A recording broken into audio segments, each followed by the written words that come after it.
sans plus tarder, je passe la parole au secrétaire général qui va communiquer avec vous et à tour de rôle, la parole sera passée à d'autres intervenants. Monsieur le secrétaire général, vous avez la parole. Merci.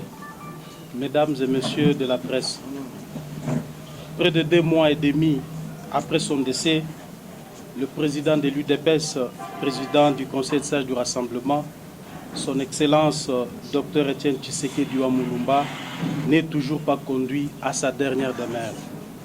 Cette situation préoccupe tout autant sa famille biologique et politique que l'ensemble du peuple congolais. Elle est due en grande partie à la mauvaise foi des autorités en place au niveau provincial et national pour empêcher que le peuple congolais ne rende un hommage digne et à la hauteur de l'illustre disparu lors de ses obsèques. Quelques faits saillants viennent corroborer nos affirmations. Quelques heures seulement après le décès de notre leader charismatique, alors que le pays tout entier était encore dans l'émoi et la consternation, M. Joseph Kabila a été informé du drame via son directeur de cabinet, M. Néhémie Mouilagna, qui a été informé par les autorités du parti pour cette fin.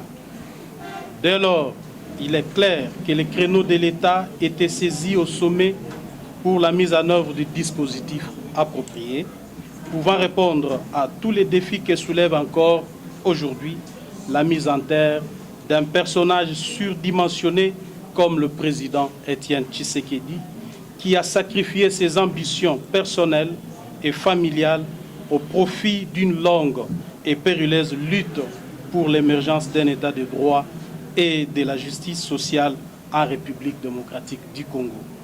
C'est dans ce cadre que 2 jours après, soit le 3 février 2017, en vue de circonscrire le cadre et les mesures pratiques relatives à l'organisation des obsèques, un cadre du parti et conseiller politique du feu président, en l'occurrence M. Gilbert Kankondé, accompagné d'un délégué de la famille du feu président, M.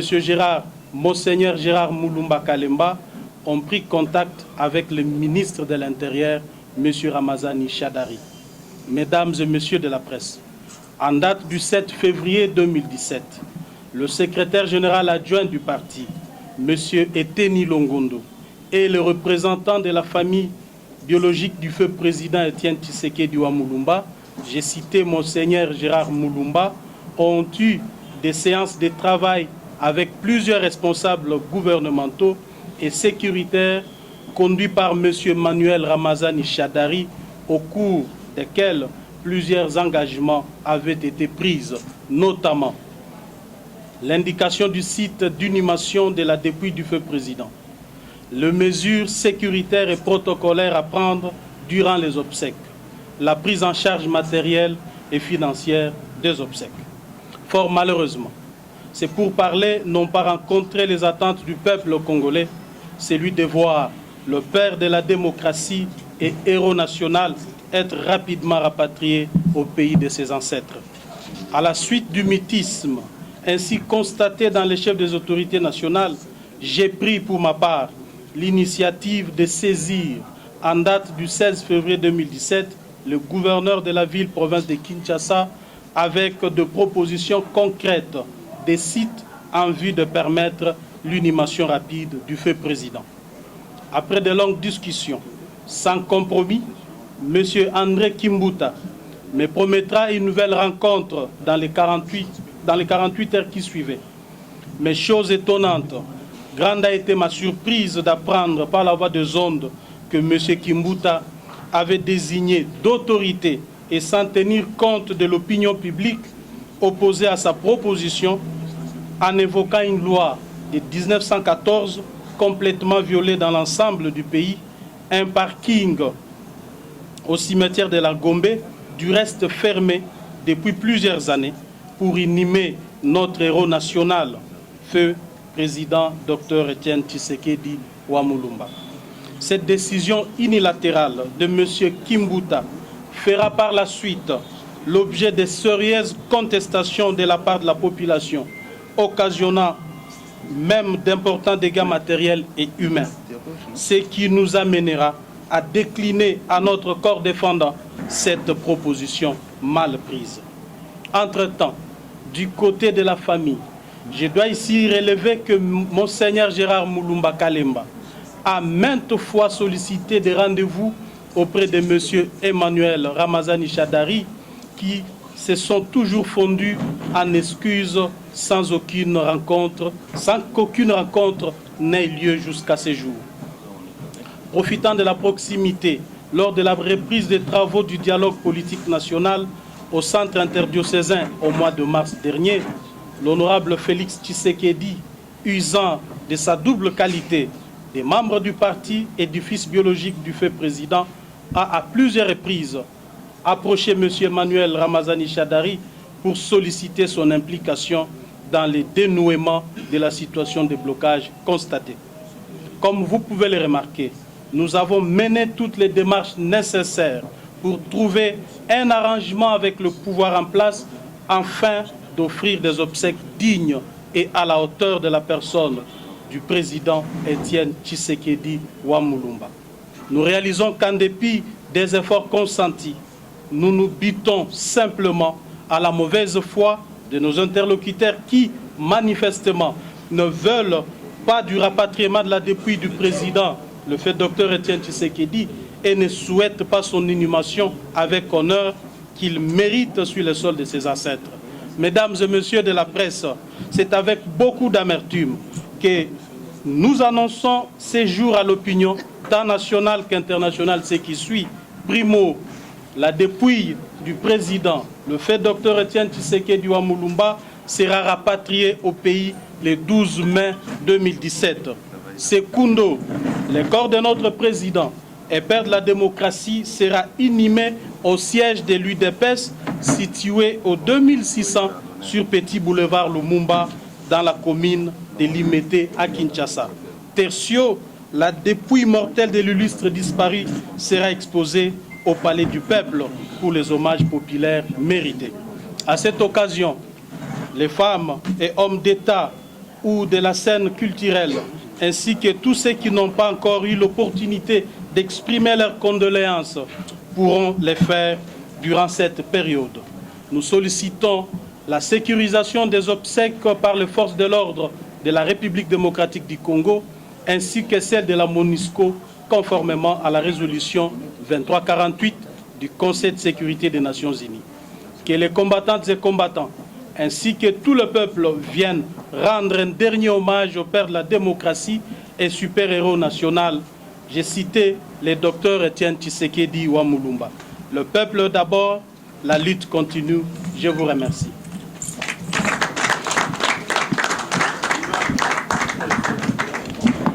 Février 1914 sur le service des inhumations et la police des cimetières. Ce sont les deux seuls textes juridiques qu'on a en la matière, des textes qui datent de l'époque avant l'indépendance. Bon, maintenant, nous avons passé en revue tous ces textes juridiques et nous sommes arrivés à la conclusion qu'il existe des conditions qu'il faut remplir pour être à mesure d'enterrer une personne décédée en RDC. Dans notre cas, dans la mesure où on cherchait à enterrer sur un domaine privé, il faut d'abord qu'on présente une demande, qu'on doit motiver. Pourquoi on veut enterrer la personne dans un domaine privé. 2, il faut que le dossier qui accompagne la demande soit, qu'on y annexe un certificat médical de non-contagiosité. Nous avons aussi le devoir de démontrer que le titre de propriété de la concession appartient à un proche, un parent de la personne décédée. Il faut démontrer aussi que le cimetière qu'on va établir dans la concession sera sous la garde d'au moins 2 gardiens. Et que les 2 gardiens doivent être conscients de leur mission d'observer les règlements sur les inhumations et maintenir l'ordre et la propriété du cimetière du défunt. Et puis finalement, il faut payer la note de perception et avoir la preuve qu'on a payé les montants qu'il faut pour avoir ces autorisations. Bon, maintenant, vu l'état du droit, nous avons été en mesure de circuler dans la ville et province de Kinshasa. Nous avons découvert qu'à plusieurs endroits, au moins 4, il y a eu des enterrements dans les parcelles. À Bibois, à Makala, à Maluku, sur l'avenue Sayo, à l'université. Voilà, exactement. À tous ces endroits, les personnes ont été enterrées, il n'y a jamais eu de problème. Nous avons fait des démarches auprès de l'administration, la division provinciale. Mais dès qu'on arrive à la réception, vous sentez qu'il y a un mot d'ordre qui est passé pour qu'on ne permette pas l'enterrement de notre président.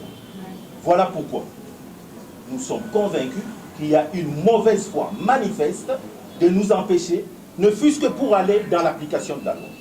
Voilà un peu l'état du droit, mais on est disposé pour toutes les autres questions. Dirigeants, tout est clair après ce que venait de démontrer. Après l'exposé du secrétaire général, c'était une communication pour fixer l'opinion tant nationale qu'internationale qu'en date du 12 mai, le corps de notre héros national, le fait Dr Etienne Tshisekedi, sera rapatrié. À partir de cela, comme les juristes venaient d'expliquer, les textes juridiques qui donnent à la famille biologique et la famille politique de rapatrier le corps et de l'enterrer ici dans notre permanence. C'est ça l'essentiel de notre rencontre de ces jours. Je peux vous remercier et vous promettre un peu d'attendre quelques minutes pour mettre à votre disposition les textes des points de presse et les textes de nos juristes. Encore une fois, merci. Non, ça va.